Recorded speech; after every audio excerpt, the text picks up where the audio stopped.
꽁꽁 얼어붙은 빙판길이나 심장에 무리를 줄 수 있는 매서운 바람, 또 몸을 녹이기 위해 켜놓은 난로까지 겨울철에는 일상 곳곳에 예기치 않는 사고의 위험이 도사리고 있는데요. 네, 오늘은 닥터 S에서 한림대 성심병원 응급의학과 손유동 교수와 함께 이 겨울철 발생하기 쉬운 질환과 올바른 응급처치법에 대해서 이야기 나눠보겠습니다. 어서 오세요. 네, 안녕하세요. 안녕하십니까. 네, 날이 갈수록 점점 추워지고 있고요. 네. 빙판길도 많이 보이고 이렇게 되다 보니까 이 겨울철에 특히 발생할 수 있는 질환들 생길 것 같습니다. 어떤 것들이 있을까요? 보통 1월에 한강이 얼었다는 이야기들을 많이 듣곤 했었죠. 예, 네. 근데 올해는 71년 만에 12월에 벌써 얼었다는 기상청 보고가 있었죠. 네. 그만큼 한파가 그 기세를 펼치고 있습니다. 이런 기상 상황에서는 저체온증, 동상과 같은 한랭 질환이 늘어나고 빙판길로 인한 교통사고로부터 낙상으로 인한 골절의 위험성까지 높아지고요.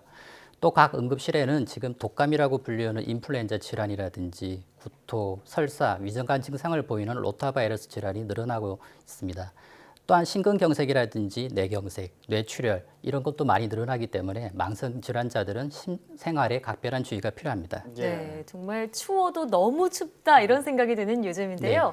그럼 본격적으로 겨울철 일상에서 발생할 수 있는 위험한 상황은 무엇이고 또 올바른 처치 방법은 어떤 건지 함께 알아볼 텐데요. 몇 가지 상황을 먼저 화면으로 만나보시죠.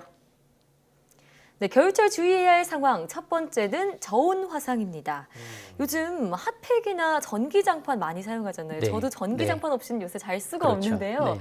그런데 이런 것들을 많이 사용하다 보면은 저온 화상이라고 부르나요? 이런 것에 걸릴 수 있다고 하던데 네. 이 저온 화상이라는 건 어떤 건가요? 일반적인 화상은 고온에 노출 즉시 증상이 나타나는 반면에 저온 화상은 약 40도씨 정도 되는 온도에 오래 노출되면서 피부 깊은 조직까지 열기가 쌓이는 현상을 말합니다. 예. 그래서 화상 면적은 작지만 상처 깊이는 더 깊게 나타나기도 하는데요. 처음에는 큰 통증 없이 피부가 붉어지면서 약간의 발열 증상만 나타나지만 심해지면 가려움 그리고 물집이 생기게 됩니다. 예. 네. 우선 저온 화상을 입게 되면 그 열기를 제거해야 되는데 흐르는 물에 약 10분 정도 피부에 열을 식히는 게 도움이 됩니다. 하지만 얼음과 같이 아주 차가운 물질을 피부에 직접 대인다든지 하면은 오히려 통증이 심해질 수 있으니 주의하셔야겠습니다. 예. 그렇군요. 저도 그 핫팩을 배에 붙이고 잤다가 염증이 이렇게 물집이 잡혀가지고 네. 예, 아직까지 상처가 아물지 않고 있다는 거. 여러분들도 주의하시고요. 네. 자, 이렇게 이 저온 화상에 대해서도 알아봤는데 그럼 두 번째로 또 어떤 질환들 주의해야 될지 살펴보겠습니다. 예, 염좌가 있네요. 역시 빙판길이 많이 있다 보니까 이제 미끄러지는 사고, 그래서 삐끗하고 이렇게 돼서 염좌가 발생하는 네. 건데요. 냉찜질이 좋을까요? 온찜질이 좋을까요? 궁금하네요. 예. 만약 빙판에서 발을 헛디딘 후에 통증이 있다면은 우리가 일차적으로 인대나 근육의 손상으로 발생하는 염좌를 의심할 수 있습니다. 이때는 영문으로는 라이스를 기억해 주시면 될 것 같은데요. 라이스라는 거는 레스트 그리고 아이스 컴프레션 엘리베이션의 첫 글자를 따서 그렇게 해서 라이스라고 외우시면 될 것 같습니다. 네. 예. 우선은 우리가 신문지를 겹겹이 싸서 우산이나 스틱을 이용해가 부목을 만들어 가지고 통증 부위를 움직이지 않게 하는 것이 중요하고요. 네. 두 번째는 얼음 찜질을 해서 환부의 붓기를 줄이고 통증을 완화하는 겁니다. 이때 얼음을 직접 환부에 닿게 한다든지 하면은 안 되고요. 얼음 주머니를 만들어 가지고 약 20분 정도 이내로 수차례 찜질을 하는 것이 효과적입니다. 하지만 하루 이틀 정도 후에도 미약한 통증이 남아 있다면 이때는 온 찜질이 얼음 찜질보다는 더 효과가 적습니다. 그렇군요. 세 번째는 압박 붕대로 통증 부위를 감싸주고 마지막으로 안정을 취할 때 다친 부위를 심장보다 높게 위치하는 것이 중요합니다. 네. 이것으로 자연스럽게 손상 부위의 압력이 낮춰져 가지고 붓기와 통증을 줄일 수가 있습니다. 예. 네, 이 염좌에는 라이스를 기억하라 이런 네. 말씀해 주셨고요.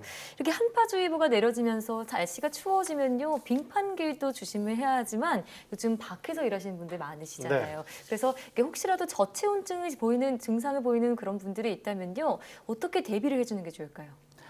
저체온증이라는 거는 체온이 35도씨 이하로 떨어져서 정상적인 체온을 유지 못하는 상황입니다. 그래서 이게 적절히 처치되지 못하면 사망에 이르는 질환을 말하는데요. 네.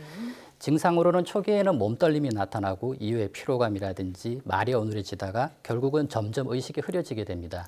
이러한 증상이 의심되면 주변인들은 즉시 119에 신고하고 체온을 올리기 위해 담요나 침낭을 덮어주고 가능하면 핫팩이라든지 따뜻한 물통을 겨드랑이나 배에 붙여주는 것도 좋습니다.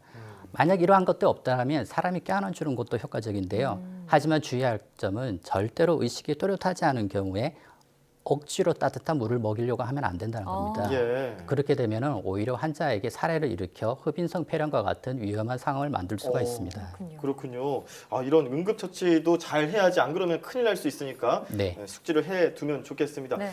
자, 그럼 마지막으로 겨울철 주의해야 될 상황 그림으로 보고 오실까요? 네, 겨울철 주의해야 할 상황 코피가 나왔네요. 네. 코피라고 하면은 보통 이제 피곤하거나 그럴 때 나올 수 있는 건데 겨울철에 네. 특히 이 코피가 많이 발생할 수 있는 건가요? 네, 그렇죠. 우선 날씨가 지금처럼 건조하고 추워질수록 코피는 잘 발생하게 됩니다. 예. 그 이유는 우리 코 속의 혈관들이 잘 돌출이 돼 있는데 이게 손상을 받아가지고 코피로 많이 발생을 하게 되죠. 네. 그런데 코피를 흘릴 때 많은 분들이 이제 고개를 뒤로 젖히는 행위를 많이 하는데요. 네. 이건 옳은 방법은 아니고요.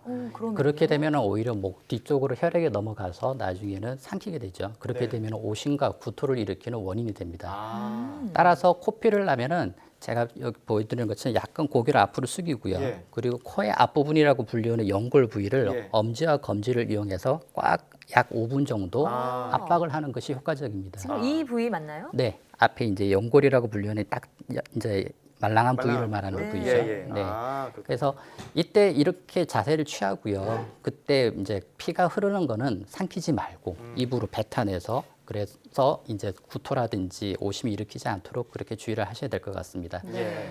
그럼에도 불구하고 코피가 20여 분 이상 코피가 멈추지 않는다면 즉시 119에 신고해서 가까운 응급센터를 찾아야겠습니다. 네. 사실 말씀해주신 이런 응급질환들은 피하는 게 최선이겠지만 그쵸. 그게 마음대로 되는 부분이 아니잖아요. 평상시에 좀 응급처치 방법을 알고 있으면 도움이 될 것 같은데요. 소개해 주시죠. 만약 심정지라든지 마비, 중독, 심한 출혈이 있다면 우선 지체 없이 119로 도움을 요청을 하셔야 됩니다. 예. 근데 간혹 응급 상황에 너무 당황하게 되면은 본인 핸드폰에 스피커폰으로 돌리는 방법도 쉽게 잊어버리기가 쉽거든요. 맞아요. 예. 그래서 평소에 사용 방법을 잘 익혀두시고요. 신고할 때는 정확한 위치와 상태를 말해주는 것이 매우 중요하겠습니다. 그 밖에 또 중앙응급의료센터의 홈페이지에서는 내 주변의 응급실, 그리고 약국의 위치, 그리고 응급처치에 대한 설명이 준비되어 있으니 확인해 보시고요. 또한 스마트폰 앱 중에서도 응급의료 정보 제공이라는 앱을 이용하시면 근처 응급의료 진료기관이라든지 아니면 각종 응급의료 정보도 얻으실 수 있습니다. 예, 그렇군요. 응급의료 정보 제공 앱이 있다라는 것도 네. 알려주셨고, 그리고 이런 그 겨울철에 응급 질환이 발생했을 땐 당황하지 말고 119 네, 이것도 그렇죠. 기억하시면 되겠습니다. 자, 지금까지 한림대 성심병원 응급의학과 손유동 교수와 함께 이야기 나눠봤습니다. 오늘 말씀 고맙습니다. 고맙습니다.